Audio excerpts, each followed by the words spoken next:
안녕하세요. 이제 우리가 살아가는 삶이 참 힘들고 참 어려운데 너무도 쉽게 너무도 편하게 생각하는 이들이 많은 것 같습니다. 근데 이제 그렇게 쉽고 편하게 완만하게 생각하는 이들이 이번에 대거 올라갑니다. 금융도에 500만 명이라고 합니다. 500만 명이 될 수 있다라고도 얘기하고요. 사실상 대한민국 국민 10명 중에 1명 꼴이 돼버린 거죠. 그들이 이제 헤어나올 길은 없다라고 봐야 됩니다. 잔인하고 무섭고 암담한 이야기입니다. 앞으로 어떻게 되겠습니까? 그들이 이제 빚 갚으면서 사는 세상은 이제 많이 잔인한 거죠. 이제 눈만 뜨면 이제 빚 갚아야 되는 겁니다. 빠져나올 구멍도 없고 그들을 도와주려고 하는 사람들도 잘 없을 겁니다. 이제 딱 보고 이제 연끌해가지고 빚도 해가지고 빚투해서 저렇게 빚졌다라고 하면 이제 사람들의 인식이 매우 안 좋아질 겁니다. 왜 안 좋아지겠습니까? 탐욕 부려서 저렇게 빚쟁이로 된 이제 되게 한심한 인생이다라고 보겠죠. 우리가 이제 IMF 이후에 이제 많은 사람들이 이러다 보니까 카드 남발을 해줘가지고 빚으로 카드로 소비 왕창하게 해가지고 사람들 많이 몰락시켰죠. 이번에는요, 코로나 팬데믹 이후에 또 사람들 왕창 돈 빌려줘가지고 거품에 취하게 만들어가지고 또 몇 년 이제 끌고 왔단 말이죠. 문재인 정부 때 되게 나쁜 짓들을 많이 했죠. 뭐 최근에 전세 사기 당하는 청년들이 되게 많았습니다. 근데 저는 이제 되게 씁쓸한 게 그 전세 사기 당할 수 있게끔 판을 깔아준 게 누구냐라는 거죠.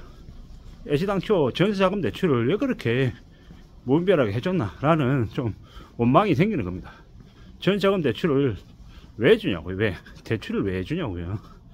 대출이 복지가 아니라는 겁니다. 뭐 예를 들어 돈이 없는 청년이다. 돈이 없는 청년이면 이제 보증금 있는 월세 살아야죠. 월세 살아야죠. 무슨 놈이 전세입니까? 아니 월세 35만원 40만원 내는 사람이, 내는 청년이 대출 받아가지고 2억 5천 3억 대출 받아서 뭐 아파트로 들어간다, 뭐 그런 게 나 혼자 산다 이런데 연예인들도 그런 짓거리 하는 게 나오니까 보통 사람들이 뭘 생각합니까? 그냥 나 반지하에 구질구질하게 월세 살지 말고 뭐 전자금 대출 받아가지고 아파트로 전세로 들어가야겠네, 이런 생각을 한단 말입니다. 근데 그게 정상적이냐? 정상이 아니죠. 빚내 가지고 뭘 한다라는 건 절대로 좋은 일이 될 수 없다라는 겁니다. 대부분, 물론 100%는 아니겠지만 자기가 감당할 수 있는 범위 안에서 대출을 내서 그 대출을 이용해 가지고 뭐 자산을 늘린다, 그게 좋은 방법이 될 수도 있죠. 하지만 무조건 마냥 그걸 바래서는 안 된다라는 겁니다. 매우 위험하다라는 얘기인 거죠. 그런 위험한 짓을 저지르면 이제 이번에 금융노예 500만 명 뭐 되듯이 그렇게 하층민 노예로 전락한다라는 겁니다. 뭐 금융노예 전락하고 나면 금융권들은요, 그 DSR 뭐 40%, 50%, 70% 뭐 이런 사람들을 상대로 계속해서 이제 뜯어먹으면서 하는 거죠. 그들에게 잡힌 물고기죠. 빠져나올 수 없는 잡혀있는 물고기 말입니다. 언제든지 헤쳐먹을 수도 있고 매운탕 해먹을 수도 있고 쪄서 먹을 수도 있는, 자기들 마음대로 요리해 먹을 수 있는 그런 잡힌 물고기 말입니다. 그게 이제 연끌한 이들의 이제 처지입니다. 어쩌려고 그렇게 무리하게 대출을 받았을까? 이제 이런 생각 저런 생각 많은 생각들을 하게 되더라는 겁니다. 뭐 욕심이 이제 다 그렇게 만든 거죠. 주변에 부추김도 있었고 이제 정부도 사실상 거기에 공범이었던 거고요. 영까지 끌어모은다, 이런 말 자체가 말이 안 되는 거죠. 아니 뭐 집 하나 사는데 영까지 끌어모읍니까? 그러다가 나중에 조금이라도 삐끗하면 어떡하려고. 사람이 자기가 생각한 대로 세상이 흘러가지 않는단 말입니다. 자기가 생각한 거하고 다르게 흘러갈 때 그때 어떻게 대응할지에 대한 대책이 필요한데, 자본주의 사회에서 대책의 상당 부분은 어디에서 나옵니까? 현금에서, 돈에서, 현금성 자산에서 나온다라고 생각합니다. 앞으로 사는 게 점점 더 힘들어서 더 빡빡해서 더욱더 현금 마련에 살을 걸어야 되는데 그런 생각을 안 하고 자꾸 엉뚱한 짓 하고 그냥 뭔가 금방금방 이뤄낼 거라고 착각하면 어떻게 됩니까? 이제 거기에서 이제 화가 오는 거죠. 저는 창피한 얘기입니다만은 이제 지난 5년이라는 시간을 이제 아주 가까웠다라고 생각했던 사람에게 이제 크게 사기를 당해서 한 5년이라는 시간을 많이 허송 세월을 보냈습니다. 뭐 그 5년이라는 시간 동안 뭐 저한테는 이제 제 인생의 캐리어도 좀 많이 바뀌었고 좀 정상생활이 사실 안 됐던 겁니다. 뭐 정신적으로도 육체적으로도 좀 많이 무너졌던 것 같습니다. 그리고 이제 지금 이제 와서 이제 이렇게 지내고 있는데 어떤 생각이 드냐면 참 사는 게 쉽지 않구나. 참 조심하면서 또 조심하면서 살아야 되는데 그게 잘 안 되는구나 라는 생각이 더 많이 들었습니다.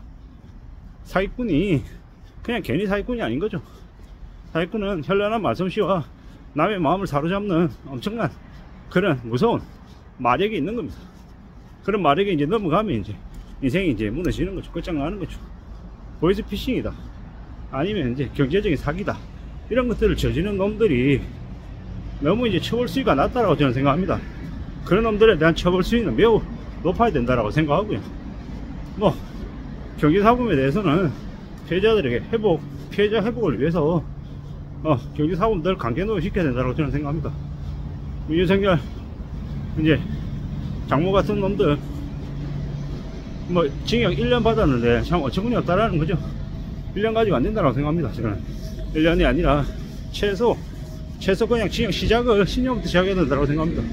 안 그러니까 사기꾼들이 너무 날뛴다라는 거죠.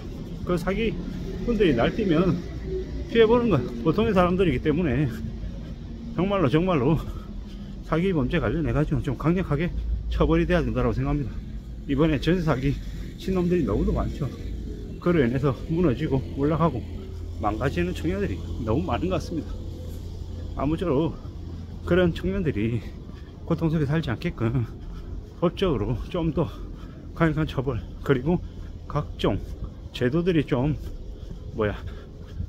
정비가 됐으면 좋겠습니다.